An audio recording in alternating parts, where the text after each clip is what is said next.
What's going on, guys? Welcome back to some daily content. We're gonna watch me and Jake Flowen suffer through a workout. All right, let's get started first. We are off in 3, 2, 1, getting it. What are we doing here? So we're doing a Midwest-made workout that I had to adjust a little bit.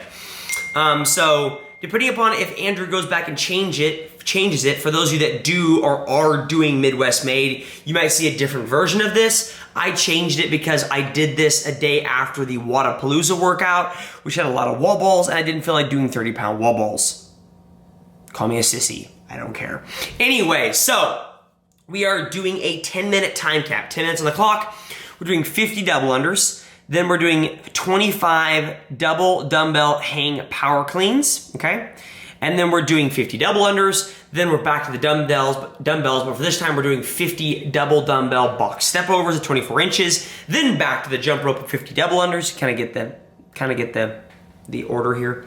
And then back to the dumbbell for 25 hang power clean and jerks, and then finally back to the jump rope for 50 double unders. So it's, 50, 25, 50, 50, 50, 25, 50. It's kind of like a mountaintop with the peak or the crescent or the very top of the mountain, the summit being the 50 box step overs.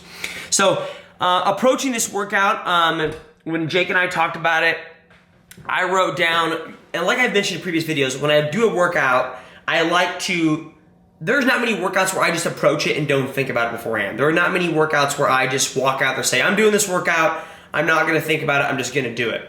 So in this, like I usually do, I usually write down all the movements and write down my ideas of what a good time is. So the first thing I usually do in a workout like this is write down what are the easy parts to guess. So the easy parts to guess is the time on the dubs. Because you always know, like, you can pretty much do 100 double unders in a minute, usually, unless you're like completely exhausted. Therefore, you can do 50 in 30 seconds, depending upon transition time between the dumbbells and stuff like that. So looking at this, we've got what? Four rope parts, 4 sets of 50 4 sets of 50 double unders. Therefore, it's 2 minutes worth of double unders. So then doing some backwards kind of thinking, and I said, okay, well, that's 2 minutes worth of double unders. So now let's kind of figure out time a couple reps of hang power clean and jerks. We figured that each set of hang power clean and jerks would take about 90 seconds per se, which I was pretty close in my guesstimate for the first set of 25. The hard part to guess was the 50 box step overs. So at this point right now, I know I have 2 minutes worth of rope climbs. I'm sorry, wow, I keep saying rope climbs. 2 minutes worth of double unders. I have about 3 minutes worth of hang power clean and jerks. And then the box step overs was the really hard part to guess. I figured it would take about 4 minutes, which puts me at 10 a minute, which puts me at 1 rep every 6 seconds. That factors in resting every 10 or so. Therefore, I figured 9 minutes was a pretty good time on the workout, and that's how Jake and I came up with the 10-minute time cap. We didn't, you're not always gonna be guaranteed to finish a workout. Like some people might say, oh, well, I'm disappointed I haven't finished workouts in a while. Well, it's not always guaranteed you're gonna finish something. It should be like, wow, I tried really hard, I surged, I pushed, and I finished, and that was awesome. Almost like a reward to finish something. Instead of where we do, in Midwest Made, where we do a lot of stuff is, we don't always necessarily finish workouts. Like sometimes I don't finish a lot of workouts because I don't push as hard as I should, or maybe I didn't factor in certain timing things, or I slowed down, or whatever the case may be.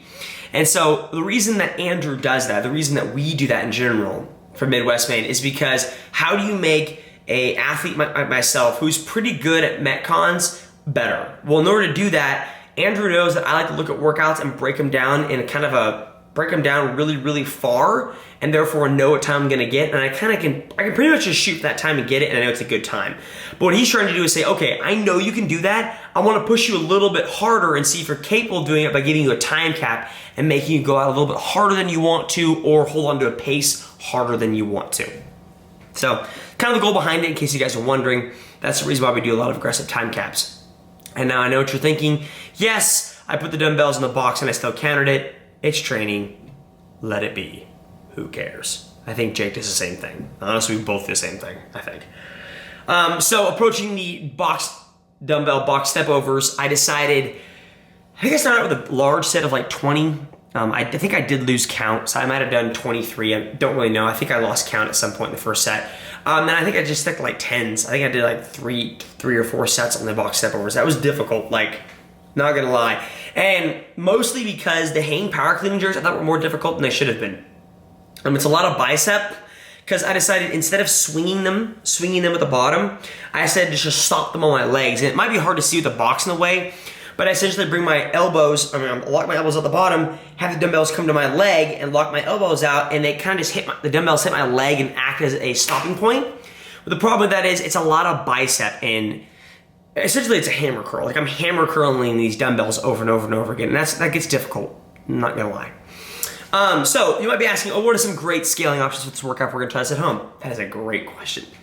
So obviously, if it's a female, your double unders and reps should stay the exact same. If you're doing an RX, just your dumbbells will go from a 50 pound to a 35 pound. So the other option is, for scaling, is if you're a male, is just drop the dumbbell weight. Like that's what I probably recommend doing. I know most of you are probably thinking, okay, well if I'm gonna do the open pretty soon, I can't scale the open dumbbells unless I do I guess you could if you do a scaled version. So, maybe can I just drop the reps but keep the dumbbell the same? It changes the workout a lot.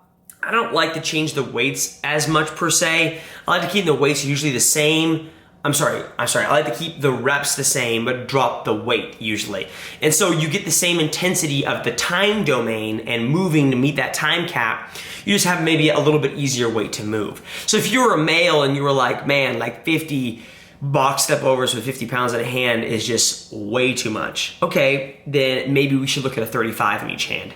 And if you're a female and 35 is too much, okay, maybe let's look at a 25 or a 20. I don't know what a scaled lady's weight from a 35 is. I think it's a 20 or 25. And it's a viable option. For double unders, usually what I think and what I tell people is, I don't like it when a lot of gyms make you, if you can't do double unders, they almost punish you and make you do single unders where it's double the reps. Honestly, I think single unders take the same amount of effort as a double under and sometimes even longer because you can't spin the rope as fast. So if you ask me to do 50 single unders and 50 double unders, I do 50 dubs a lot faster. So in that case, I usually tell people just do 50 single unders or do the same amount of single unders as you're supposed to do in double unders. So if this is 50, do 50. You shouldn't be punished for it. But I would recommend you learn to do double unders on your own time. But in a workout like this, in a workout in general, it's never a good time to learn to do something, whether it's double unders or muscle ups or anything in the nature. You should be practicing that on your own free time or grab a coach and do some one-on-one PT. That way you can learn to do double unders efficiently and the right way. It's never cool to learn it in a workout. So here I am swinging a little bit, which honestly is probably happening just due to fatigue, whereas the first set I was mostly hitting my legs with it. Now I'm kind of swinging it behind myself and essentially hammer curling it with a kip inside of it, which is difficult, very difficult. So the box idea, obviously if you're a female, do a 20-inch box, not a 24. And then if you're a male or a female and the box RX height is too high, just drop it, 18 for females or 16 for females. And if you're a male, go to a 20. It's really, really easy. You will notice when we did do box step overs, we did have different kind of styles of doing box step overs, but no matter the style, I believe both of us always use the same leg to lead, the lead foot that goes over the box or on the box. And you might be asking yourself, doesn't that tire your leg out? Yes, it is probably something I need to learn for sure. I don't think that, they could. And this past year they had box step ups and you had to alternate legs. So this year if they had box step overs, they could most certainly make it so you have to alternate legs. And if that's the case, then I need to learn how to do that. It's actually a good point. I didn't actually think about that until I kind of said it out loud. I should probably learn how to do that. I've always just led with the same leg. No matter what competition I've done, if I do box step overs, I've always led the same leg, my right leg, my dominant leg. But if they do make the same standard as last year's box step ups for the open workout, for box step overs, then yes, they probably would make you alternate, which neither of us do. Which does make us tired, but sometimes you have to ask yourself, I haven't learned it, I haven't practiced that, so trying it in a workout, I'd probably look like an idiot, and it'd probably take me a lot more time because I'd be thinking, okay, now left leg, now right leg, and it'd be pretty difficult. So I finished with a time cap with about 30 seconds left to spare, give or take. Jake's still on his hang power cleans to finish up. At this rate, he's not gonna probably finish the workout unless he gets off and has super, super fast double unders. Awesome little workout. I thought the workout honestly really taxed your grip a lot more than we thought it was going to. If I had to go back and change anything on this workout, so if you were like, hey Jacob, what would you change to get a better score? It's a great question. What I would change to get a better score on this workout is probably bigger sets in the box step overs, and probably break up the first set of hang power cleans more. The box step overs in I think 3 or 4 sets, whatever I did it in, was difficult. That really blew me up. And it blew me up for the hang power cleans, which I had to break up like a few times. So probably a little faster transitions between like dumbbells to rope, or no, sorry, rope to dumbbell. I know I always like go to chalk or whatever. And then when you set down the dumbbells in the box for the box step overs, and I tend to like walk around, drink something, wipe my hands down, get some chalk, like that's a lot of wasted time. Had I knocked those transition times, those wasted times off, I would be around 9 minutes. But obviously, of course, I didn't beat 9. That to me was gonna be a good score, and I was around like a 9:24, whatever it was. So anyways, thanks for watching, guys. If you guys wanna watch a video like this, click right here. Other than that, have a great day, and we'll talk to you guys later. See ya.